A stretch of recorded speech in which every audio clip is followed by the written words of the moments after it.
karena nggak mau, betul. Ya, kalau Anda mau, pasti cari cara untuk mau, betul nggak? Iya. Jadi saya cari cara untuk bagaimana saya bisa membuat saya bisa beradaptasi dengan segala tantangan yang saya hadapi. Jadi saya belajar tuh ilmu sipil karena saya harus bantu perpipaan di pedesaan di daerah Wonosobo.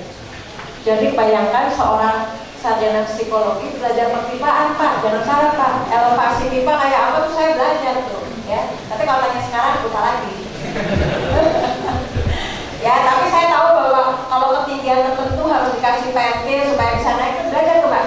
Ya, saya belajar juga AutoCAD dan sebagainya. Kemudian saya juga belajar tentang bagaimana caranya menjernihkan air dengan biji kelor supaya membantu masyarakat Gunung Kidul. Ya, caranya gimana? Belajar ilmu kimia. Bisa? Bisa. Oh, ada cerita nggak ada ilmu yang tidak bisa dicari, carilah ilmu sampai ke negeri Cina, katanya begitu kan? Ya, ilmu kedokteran pun Anda bisa belajar, cuma nggak boleh nyuntik, ya kan? Sekarang coba yang ibunya sakit rematik, yang ibunya sakit kolesterol, anaknya belajar nggak? Bu, jangan makan itu Bu, ya kan?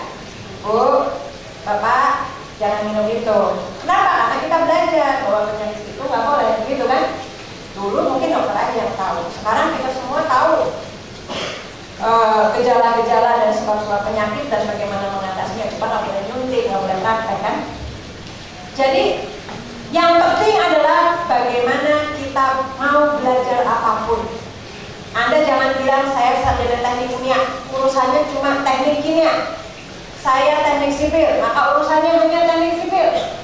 Nah, makin Anda buat pagar, makin kecil peran Anda. Ya, makin Anda membatasi diri untuk belajar, makin yang kemana-mana Anda. Ya. Tapi memang nggak bisa dari awal terus langsung kemana-mana kan? Ya, modal yang diperoleh hari ini adalah modal dasar, bukan segala-galanya. Anda harus cari lagi. Ya, itu yang saya rasakan waktu saya di LSM itu sampai tahun 94. Ya, lalu tiba-tiba saya ada yang melamar, jangan salah, yang melamar Astra loh. Ya, jadi saya tidak melamar lagi ke Astra, Astra yang melamar saya. Luar biasa kan? Anda kalau awalnya gagal, jangan merasa sepanjang hidup Anda akan gagal.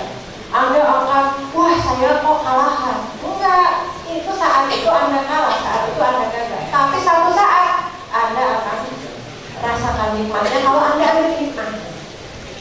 Saya dilamar, kenapa dilamar? Oleh Astra, karena Astra melihat saya punya kemampuan untuk di bidang mengelola sumber daya manusia. Ya. Nah, senang dong. Oh, tadinya tes 2 kali nggak lulus ya. Ini masuk dapat free tiket, dapat nggak bayar, nggak pakai susah-susah, langsung dikasih kursi masuk Astra. Ya.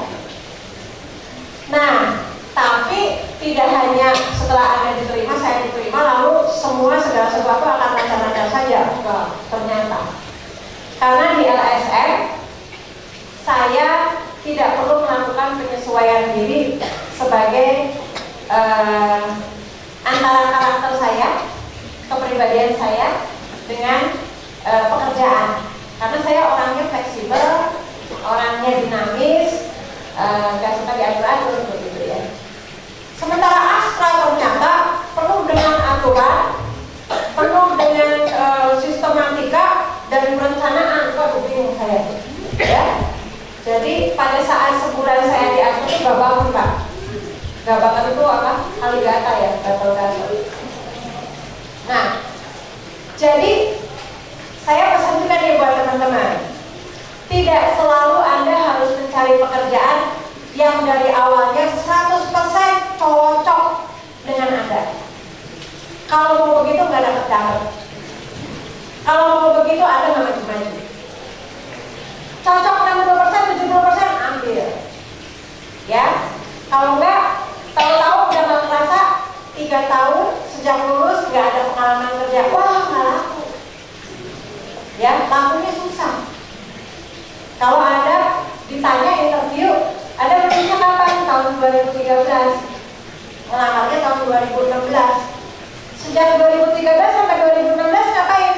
Nggak ngapa-ngapain, cari kerjaan sana sini, nggak ada yang terima. Waduh, udah jatuh tuh interviewnya langsung. Waduh, ini 5 menit, apa 3 menit, apa 2 menit ya?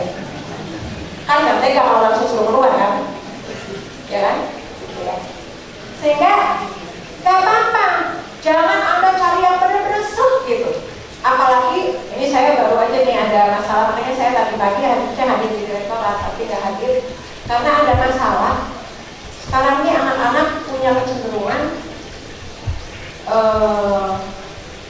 justru kebalik nih sama zaman prihatin dulu. Kalau zaman prihatin dulu pokoknya asal ada kerjaan kemanapun dilakoni gitu ya.